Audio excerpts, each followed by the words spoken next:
Hey everyone, what's up? Welcome back to the Conflict of Nick channel, and I want to wish everybody a very happy new year, a happy 2022. Hopefully it's going to be better than previous years, and I figured why not start off the new year with some new content for you guys. So something I have seen a lack of on YouTube related to Con is that I have seen a lack of general explanation of simple things like units. So something that I will be doing for you guys is I will be making a series of all the units in Con, and there will be separate videos explaining land-based units, aircraft, naval, missiles, and officers. So this will be brought to you guys, and this will be the first video of the series explaining as precisely and efficiently as I can all the unit types to you, whether you're new players or experienced players, so you may be able to find some strengths or weaknesses that you may not have known about, or may try some new units. And I basically just want to give everyone as much information as I can possibly give, and start a new series that has not been done yet in terms of Conflict of Nations. So, to start, this is a test game that I've been running a little after the new year started, just to get back into Con, because I've taken a very long break. As you guys have seen my lack of content, I've been taking a large break from the game and other stuff. I finally had a break from all my life stuff, so I was spending time with family, important stuff like that, but now I'm ready to bring some content to you guys. So why not jump right into it, shall we? So, starting with infantry, the first unit that we will be talking about that everybody gets is the Motorized Infantry. Now, this is a very basic unit. It's very cheap. At level 1, it does very puny damage to soft and armored targets and air targets. But it's actually way more important than you think. This will be the backbone for 90% of people's militaries, and they get a few very unique capabilities, which we will be going over. So to start off, they get basic 25% defense buffs in forests, cities, and suburban areas. So this will be very good for defending and holding locations. They are going to be very good to have in high numbers, and in the higher levels, they're going to get unique abilities. From level 1 onward, they can get airlifted by aircraft, which is very good. They're very mobile. They can conquer territory. They have a ground signature of low, which means radar with a high detection signature like AWACS cannot see them. And they get one of the most important things in the game, in my opinion. They get a ranged attack. So in the description of the modern infantry, they get a ranged attack with mortars. So these soldiers are equipped with mortars. So they will have an attack damage against soft targets of 6.5 and armor 4.5. They get little damage to defense damage to aircraft, such as helicopters and jets, which is why you want to stack anti-aircraft with them. But overall, what you're really going to want to look forward to is these mortars. No other infantry unit in the game gets a ranged attack like these. So this will be very useful for hitting targets without taking damage in return, so you can lay siege to a city or a province without having to directly engage in combat. So somebody could have a 10 stack of main battle tanks in a city, for example, and they can't do anything but try and engage you directly because your mortars are just going to shell them until they're dead. So this is one of the most important units in my opinion. They're good to have in mass. Their ranged attack is what really sets them apart for me, and they're very cheap and simple to research, and overall this is going to be what makes up most people's armies. Now moving on to the second infantry, we've got a more unique type of infantry. We have Mechanized Infantry. These units are way different than motorized. To start with some disadvantages, these infantry cannot airlift until level 3 or advanced mechanized. They're obviously heavy. In real life, they would have heavier vehicles, and so they cannot get airlifted until you get the 3rd level or the 2nd tech level. Some unique things about it would be that it has an insane amount of HP. This is the highest HP infantry unit you will find besides the infantry officer at an HP of 35. Compared to other units like Motorized Infantry with 25 HP, Mechanized is basically a more tanky version, and in the description, they are meant for, being with armor, and they are meant to increase their survivability of armored units. So, as you'll notice, these infantry get insane amounts of damage to armored targets and decent to soft. They get similar attack and defense mods in land as far as buffs go. They get very similar buffs to armored units because they're meant to accompany them. So they have 50% attack in ground, for example. That's really good. And other buffs like tundra and desert terrain. So they're going to be very good. They have solid defense against helicopters and jets, about 4 to helicopters, about 3 to jets, and overall they do insane amounts of damage and can tank a lot of shots and aircraft strikes.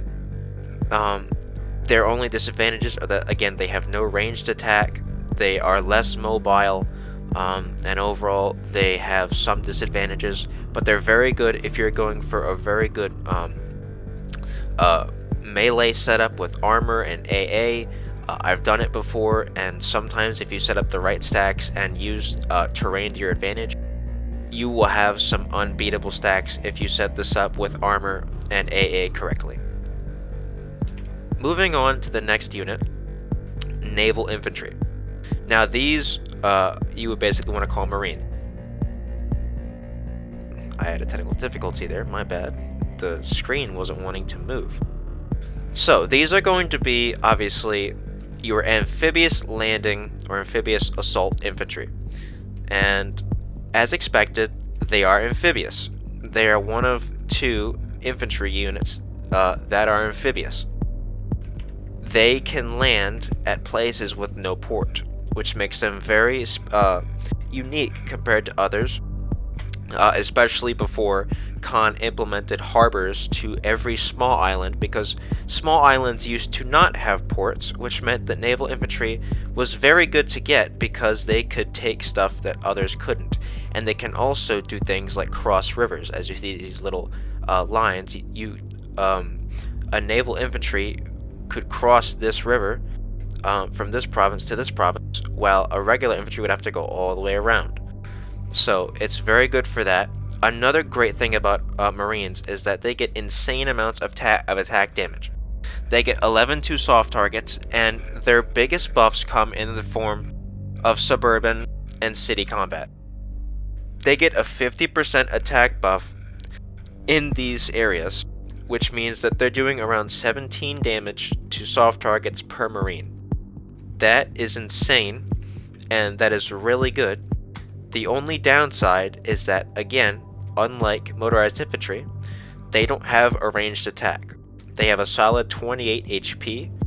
They have NBC protection like Mechanized, which gives them some protection against contamination.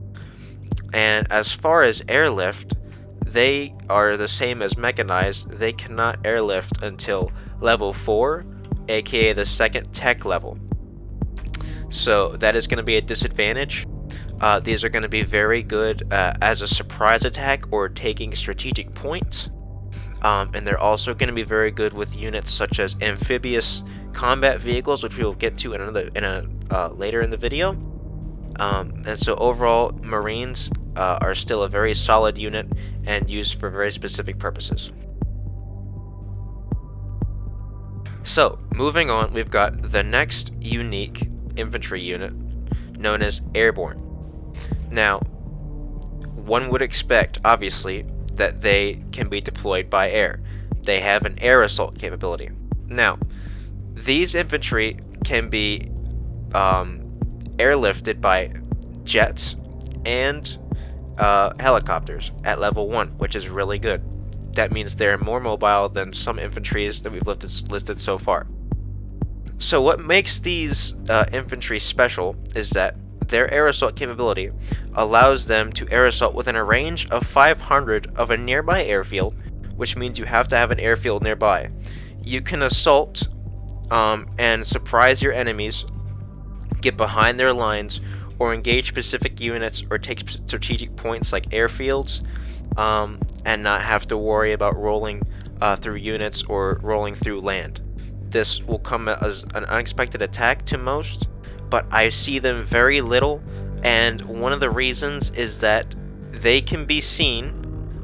They are not stealth. They can be seen over land when they are in the air, and when they are in the air, they are very vulnerable. They get a very solid attack damage, and they get very little buffs, however. They only get 25% defense in cities and suburbs, but overall, they're really good for strategic plays, like taking, as I said, like strategic points, or getting behind enemy lines. One huge disadvantage they have is their low amount of hit points, as well as their low movement speed when not in a helicopter. Their speed values are going to total out at around 20 at max level, because they are basically walking infantry when they're not in a helicopter. I don't use these personally very much, but others do, and when they do, they sometimes can make them work really well. They're also good for taking islands with no ports, which there are very little of now, like I said, and that's something they were good for in the past. But moving on, we now have one of the better infantry units, in my personal opinion. I love these. It's the Special Forces. So in the Eastern Doctrine, known as Spetsnaz, these are one of the most influential units in the game if used correctly. These units, as you see, have a lot of different capabilities, different than any other infantry, and I will explain that in depth right now. So first thing you will notice is all these tabs. So, basic Spetsnaz can be airlifted at level 1. It is really good, very mobile, and can be transported easily to locations of your desire. They can also be air assaulted, which means they have the same capability as Airborne Infantry, and they can do the same things that they can in terms of taking strategic points, and I will get to a disadvantage of that later. One of their more unique capabilities is that they are able to scout, which means they are able to see an exact composition of an enemy army in sight range. Their sight range is around 40 in other terrain, 50 in mountains.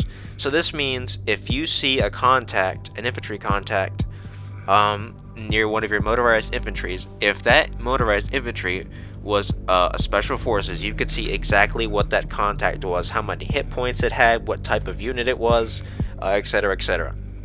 And so it's really good for that. Spetsnaz are also a stealth unit. They have no radar signature.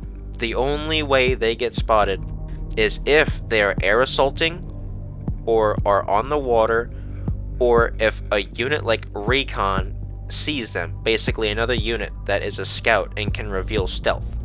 Now, reveal stealth is also a thing that other special forces have.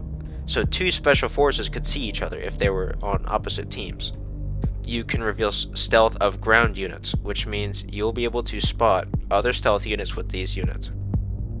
They have the storm position capability, which means that you can ignore defensive bonuses and entrenchment bonuses that units have. And a unique part of that is that you can ignore bonuses from bunkers, which greatly increases defensive capabilities of units in a city, most notably capitals of enemies. This will make them very deadly and almost always at a high level able to take down nearly anything in their path. Now, the biggest disadvantage of special forces, which balances them out completely, is that they cannot conquer territory. They are specifically meant for rolling through and killing anything in their path. Now, at max level, and I believe level 3, the third tech level, level 4, they get amphibious warfare training, which means they can do the same thing Marines can. And they can deploy in strategic spots that are more hidden. They can cross rivers and do all these things. And another great thing about Spetsnaz, or Special Forces, is that they get 50% attack buffs and 25% defensive bonuses in terrain like mountains, forest, and jungle. And normally, in these terrains, most units will get debuffs, which is going to make these units extremely effective in terms of combating other units. They will do 15 damage normally to soft targets, and a 10 stack in jungle, forest, or mountain terrain can do over 200 damage, which is insane. It can wipe out 10 stacks of infantry and other units in one shot if it gets a good roll. These are extremely beneficial to have and will surprise your enemies most of the time, and they are very good to have late game and mid game. Now going to one of the lesser impactful units, but also somewhat popular, the National Guard. Now, being the last unit in the infantry tab, National Guard are a bit different than anything we've discussed, and they've got some unique features which count as disadvantages and advantages. So, basic National Guard, they can be deployed via airplane. They can be airlifted, which means they're easily transportable, which is very good for them. So the unique thing about National Guard, obviously some things that are less unique, is that they can conquer territory, their radar signature, and all that. And one thing that they do extremely well, and what they are meant for, is defending places like cities and suburbs. They also get a bonus in forests and also open fields. Now, what this means, obviously, is that these units will be mostly for homeland defense. Something you can do with these units is you can pump them out at the very beginning. They're extremely cheap, cheaper than even motorized. And when you need a lot of units fast, it can be very good early game or late game when you're just conquering territory and need troops fast and badly. And so these guys can be very beneficial to get in mass. So they have a defense rating max level of 6 to infantry, and with their bonuses they can get up to 9, which is not bad. It's solid. One interesting thing is that not only is their HP a little bit low, but their HP depends on the morale of the city they were built in. So if the morale is around 70%, they'll have around the 70% the starting HP that they had when they first spawned. So instead of having full health, it will depend on your morale. So keep in mind for that. These are not late game units in my opinion. They're mainly for early game, and that's the best way I would see using them. So I will put more land units in the next video. These generally have been the infantry units of the game. I'm trying to explain them not too in depth, but also just enough so where you guys can understand them. The next videos I will go over all of the rest of these tabs, such as armored, support, helicopters, all that. Some of them will be together depending on the size of the tech trees. Like helicopters probably won't be in a separate video. It'll probably be with aircraft. But that's gonna do it for infantry, and I will get more of these out to you guys. So I hope you like videos like this. I want to try and help newer players get more experience in the game and know more things about it. And so hopefully this helps at least somebody. If it does, then my goal is complete for this video, as long as it helps one person. So if you guys are enjoying the channel and the videos, consider subscribing, consider liking the video. If you disliked it, then you can leave a dislike. Comment if you have any questions, concerns, or if you like something about the video, or if there's something you want me to film, or if there's something I said wrong, you can say that as well, if there's something I didn't know. And overall, I hope you guys have a great day, and I will catch you guys in the next video. Have a great day, guys.